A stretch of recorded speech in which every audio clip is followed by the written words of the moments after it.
Você já sentiu aquela raiva que sobe tão rápido que nem dá tempo de parar ela?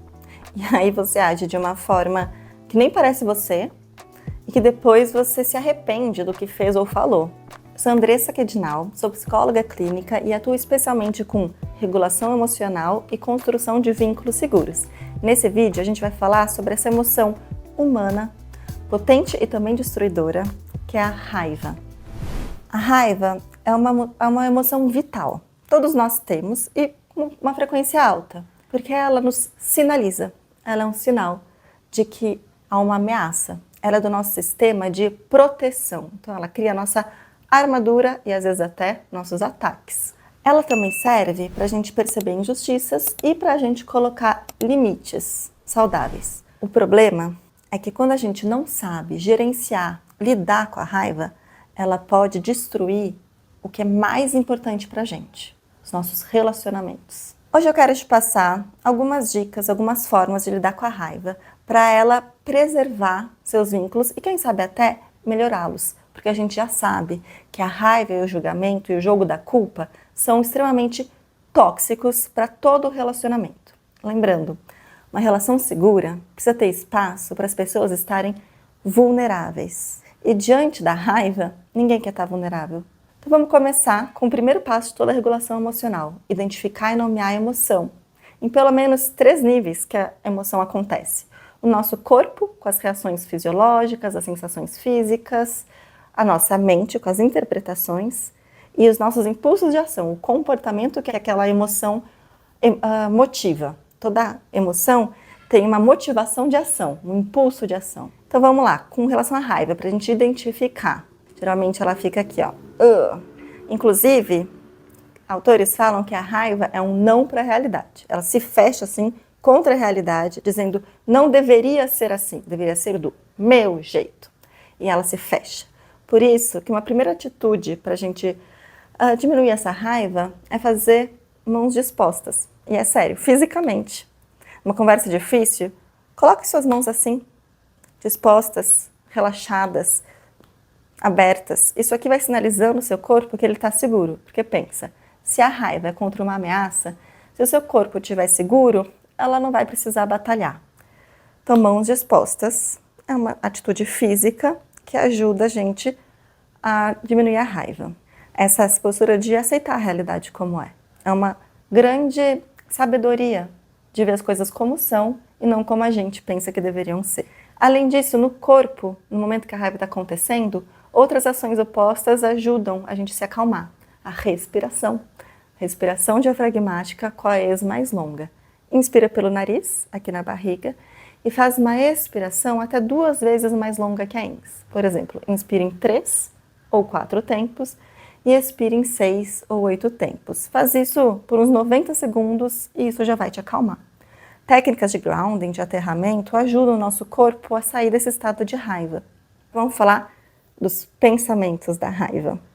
A raiva, ela tende a se sentir muito certa. Você errado, eu certa. Você inimigo, eu vítima. Então ela faz um jogo da culpa, sempre com esse dedinho apontado, sempre falando, impondo como as coisas deveriam ser, sem uma visão ampla, é uma visão bastante restrita de túnel e geralmente interpreta o outro de forma maldosa.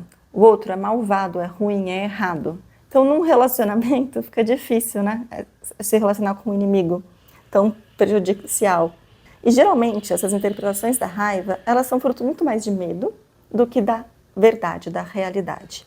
Então, o que seria aqui uma ação no campo dos pensamentos, para fazer uma ação oposta? A raiva, curiosidade. Será que é assim mesmo? E se for outra coisa? Com empatia, se colocar no lugar do outro e compaixão, humanizar o outro. Porque a raiva desumaniza para poder destruir e sentir prazer na destruição. Já a empatia, a compaixão e a curiosidade amplia seu olhar e devolve a humanidade compartilhada. O outro volta a ser um ser humano que você pode amar e cuidar. Então, no outro nível, que é do impulso de ação. O impulso de ação da raiva é esse, de destruir o outro. E pode aparecer de uma forma passivo-agressiva, com um tratamento de silêncio, ou coisas prejudiciais, assim, que não são tão claras. Ou de uma forma mais agressiva, elevar o tom de voz, acelerar o discurso e ir em direção à pessoa, agredir, xingar, cometer violência, seja física, seja psicológica, seja emocional. Não preciso falar o quanto isso é tóxico para um relacionamento. Por isso que é tão importante, diante do impulso da raiva, a gente fazer um para. Para, deixa o impulso ali, respira, deixa passar a onda do impulso. E nesse deixa, a gente pode usar técnicas de distração. Seja, por exemplo, tem uma técnica que se chama salva-vidas, que você chupa uma bala e só pode voltar a falar depois que a bala acabar. Isso dá tempo de, tanto pela sucção, a gente se acalmar, quanto da raiva passar sem a gente agir no impulso. Então, o principal aqui é a gente dar tempo da raiva passar, seja com distração, seja com ação oposta aos impulsos da raiva. Se ela quer chegar junto, se afasta. Se ela quer acelerar, fale mais devagar, fale menos. Vai até ajudar a outra a te entender, porque a gente perde, se a pessoa fala muito, a gente nem ouve mais, né? Você nota o que te ajuda a se acalmar? E você tem clareza de quais são os gatilhos que te atrapalham? Porque às vezes a raiva está pedindo uma solução de problemas, uma energia para a mudança.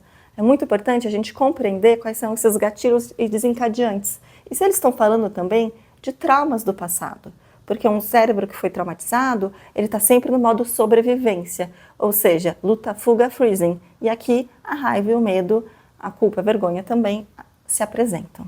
Agora, uma coisa que eu quero pedir que é essencial na raiva. Lembra que a raiva surge em situações de dor, seja emocional ou física. Se a gente se conecta com a dor que tem embaixo da raiva, se a gente escuta ela, a gente melhora muito a nossa comunicação. Porque se a gente se comunica pela raiva, a gente só vai acusar. Mas se a gente se comunica pela dor, a gente consegue ouvir nossas reais necessidades. E a gente pode falar para o outro a partir do eu sinto isso e eu preciso disso, ao invés de você é uma pessoa horrível. Então, é muito importante a gente, diante da raiva, ficar imediatamente curioso. E o que mais que eu estou sentindo? Tem medo? Tem vergonha? Tem inveja? O que tem aqui embaixo? E aí é ouro, quando você entende que a raiva pode estar sinalizando que tem uma ferida, algum machucado ali que está precisando de cuidado. E às vezes esse cuidado não é atacar, às vezes esse cuidado é se conectar. E para isso, a gente vai precisar falar de forma clara e precisa. Quando a gente fala para o outro, a partir dessa dor ali embaixo, a gente tem mais chance de outro nos validar e nos acolher. Enquanto que se a gente fala da raiva, a gente só vai afastar e ficar pior. É por isso que é tão importante a gente identificar essa dor e comunicar de forma precisa a partir dessa dor embaixo da raiva. Isso sim vai gerar a conexão que todo ser humano necessita. E tudo isso, gente, é treino e prática. Tanto de a gente melhorar a nossa comunicação, ser mais assertiva, ao invés de agressiva ou passiva-agressiva, falando de fatos sem julgamento, descrições menos julgamentosas, como também isso de parar, respirar e deixar o impulso passar. Com prática, a gente pode ter um novo repertório, uma forma melhor de estar com a gente mesmo e nos vínculos.